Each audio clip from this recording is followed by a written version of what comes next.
Salut, je m'appelle Jean-Yann et je vous donne des conseils en amour. Vous serez sûrement d'accord, gérer nos différences fait partie des problèmes les plus récurrents dans un couple. Ces différences peuvent être un atout dans certains cas, mais c'est souvent la source d'un beau bordel dans notre vie à deux. On a une culture différente, une éducation différente, une expérience, une histoire différente, et aujourd'hui on va se concentrer sur un gros morceau, la différence de sensibilité. Juste pour qu'on soit d'accord, la sensibilité c'est comment on va réagir émotionnellement à différents stimuli qui nous entourent. Par exemple, la semaine dernière, on a trouvé un oiseau mort sur notre balcon. Moi sérieux, Titi, rien à foutre, 2 minutes plus tard je l'avais oublié le poussin. Alors que ma femme, là j'ai rien compris, elle est rentrée en deuil pendant 3 jours. Elle était tellement triste, à un moment donné je me suis dit qu'ils se connaissaient. Donc on voit bien que pour un même événement, nos sensibilités respectives nous font réagir différemment. Et un mauvais réflexe dans ces cas-là, c'est qu'on essaye de convaincre l'autre qu'il n'a pas la bonne réaction. Et au fond de nous, on se dit même que c'est pas logique, qu'il y ait un petit problème quoi. J'allais pas chialer avec elle quand même. Pareil, le matin quand je pars au travail, si j'ai oublié de lui faire le bisou, bah là je suis dedans.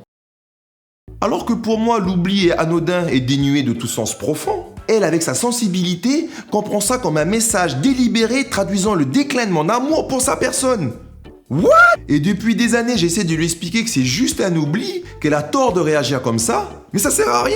En fait, sur un conflit basé sur la différence de sensibilité, les deux membres du couple estiment qu'ils ont raison. Tout simplement parce qu'on pense, les uns comme les autres, que la sensibilité de référence, c'est la nôtre. C'est pas celle du voisin, du pape ou de notre partenaire. Dans notre monde, c'est nous le modèle numéro 1. Si on rit pendant un film, c'est que c'est un film comique. Et ceux qui rient pas, ils ont rien compris. Si tu me dis un truc et que je pleure, c'est que t'as été méchant. Et si tu penses le contraire, tu te trompes. Dans le couple, ce qu'on attend de notre partenaire, c'est qu'il sache ce qui est important pour nous, ce qui touche notre sensibilité. Moi, par exemple, c'est mon anniversaire aujourd'hui.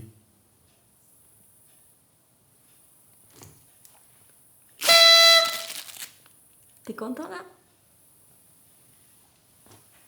Après, ce qui est important pour lui ne l'est pas forcément pour nous. Et comme pour l'oiseau mort, on va lui dire qu'il ne devrait pas réagir comme ça, qu'il a tout faux. On veut éduquer notre partenaire à notre sensibilité puisque c'est elle la bonne. Alors changer la sensibilité de quelqu'un pour qu'elle colle à la vôtre.